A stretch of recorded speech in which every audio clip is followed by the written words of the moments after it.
Hey folks, this is Troy here at swagoffroad.com. I want to show you a couple of upgraded improvements that I made to the JD2 Notchmaster tubing notcher. The first one I'm calling the Super Shaft.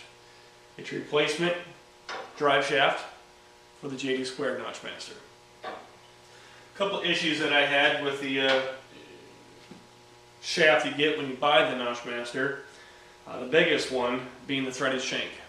The threaded shank is the smaller of the two diameters, which means every hole saw 1.5 inches or larger you have to run a reducer.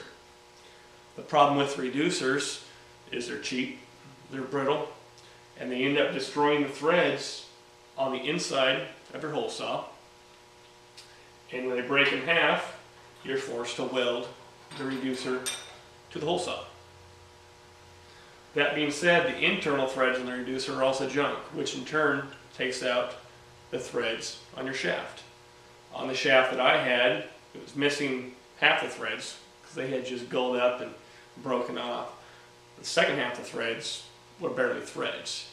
As a result, a few months back when I was unthreading the hole saw with my big 1/2-inch Milwaukee drill, the first half threaded out okay. The second half, because there wasn't hardly any threads there, it was so loose that it caught all of a sudden, and all that energy went somewhere and ended up bending the shank to about 45 degrees to one side, thus rendering the whole shaft useless.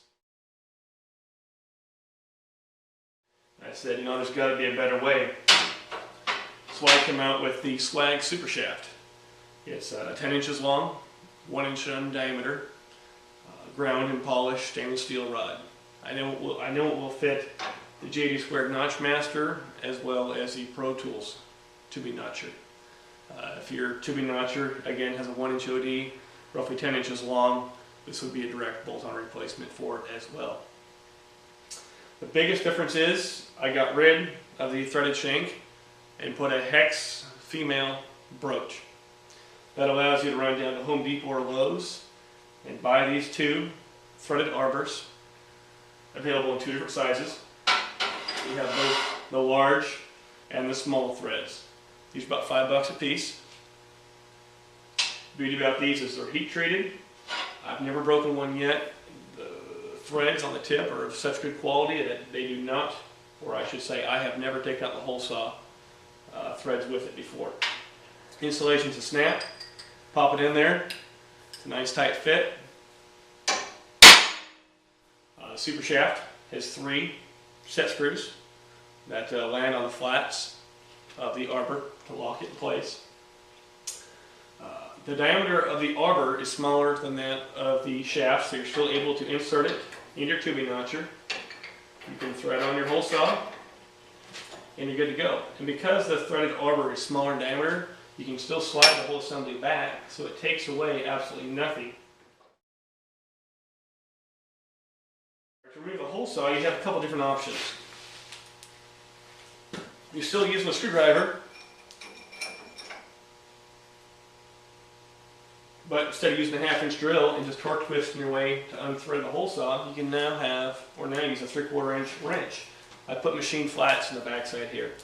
So with constant torque, you can tighten the thing up as well as loosen it by just popping it free, which is much better than using the 1/2-inch drill that you currently use, which once you have all that inertial momentum, you're either going to break your screwdriver, which most of mine are broken. Guaranteed you're going to oblong your hole saws, which almost every one of mine are rendered useless because they're just A-shaped. And as a result of doing that, that's how I screwed up the threads in the first place. Hence the Super Shaft. Option 2, which I think is the better of the 2 options, you loosen the 3 set screws. There you go. You just go out and you buy yourself a few different sizes, permanently attach them on your hole saw, and or you can buy the hole saws nowadays with this square hex already welded or pretty simple. That way you get rid of having to unscrew and screw these things off every time you switch between hole saws. So you just leave these assemblies as you see up there. For example, here I have the smaller 3/4 inch hole saw. You thread the arbor adapter in there. Again, you pop it in place, good to go. Again, selling these on my website, swagoffroad.com. If you look at the link below, I'm going to do part 2 feature on this JD2 Notchmaster. I'm selling an upgraded replacement arm that I call the reach around. Appreciate it. Thanks.